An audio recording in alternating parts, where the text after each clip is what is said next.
Alright, hey everyone. Another quick fix for GT86 problems. So I drive the automatic, as you can see right over there, and there's this issue which I've had for the past 1.5 years, and I never really figured out what it was, but it somehow fixed itself. So I'll give you the example. All right, I'm parked right now because I don't want to be driving around and trying to record. That's going to be super unsafe, and I'm probably going to crash into something. But I'm just going to hold down my brake and just keep this on. But I just want to show you one thing. So usually the issue that I was having was when I'm on drive and I switch to manual mode, I used to shift up and it wouldn't shift up. Like the lever is working, I can hear, like, there's mechanical action happening, but then it doesn't really translate to an upshift. And I believe that initially my problem was such that whatever thing is underneath, like whatever assembly, that when I'm shifting, it's probably worn out, or there's like a loose solenoid or something like that, where it wouldn't let me shift up no matter what I did. So for the longest time I was using the paddles when I drive in manual mode, just because the usual drive mode is just kind of shit and doesn't really understand when you actually need to overtake, and it just acts funny and just over revs. So I always prefer driving an automatic on manual mode. Like, who would have thought? So I had this whole gear shift problem where I would try shifting up and nothing would happen, and shifting down would work but shifting up wouldn't. So I really couldn't figure out what was the issue until one day I was driving and somehow the shifter managed a shift up.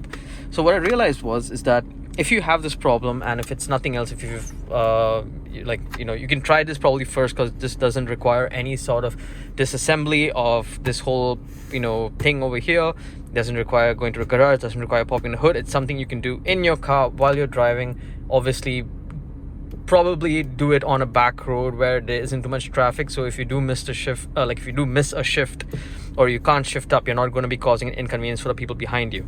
So what I realized is that sometimes there's a slight tension where you can hear that rubbing noise, and now it's stuck, and now it works again. So that little thingamajig, I'm pretty sure if you just pop this open, you could probably see what's the actual cause of this. But that little rubbing motion is kind of like the culprit that's stopping me from shifting up. So what I did is that sometimes I shift up, nothing used to happen, and what I started doing is that I started giving these very precise shifts.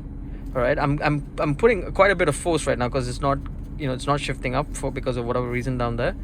But I would try applying some force. I'll take it back to drive and I'll bring it back there, and I'll try shifting up, and I would start moving this thing around and just applying different pressure, and then angling it slightly here and there, just to see if I can get it to shift up. And sometimes it used to work and sometimes it didn't, until I finally figured out like the exact sort of angle to hit it in, where it used to actually activate the shift up, and then post that everything worked fine. So if you have the same issue, before you start taking things out, playing around with wires and all that stuff, I suggest just try it, taking it on a back road, and just angle your wrist slightly, and maybe give it a bit more palm, maybe give it a bit more from from the right hand side, and try shifting up and see what happens. Because I believe it's just maybe gunk or something underneath the boot cover that's preventing this from doing this. But if you just give it a few goes and stuff, it hopefully would fix it. And ever since I did that, I have stopped having those kind of problems with shifting. So that's great. I enjoy using the column shifter rather than paddles, because when you're turning, it's weird to hit these things since it's mounted on the steering wheel.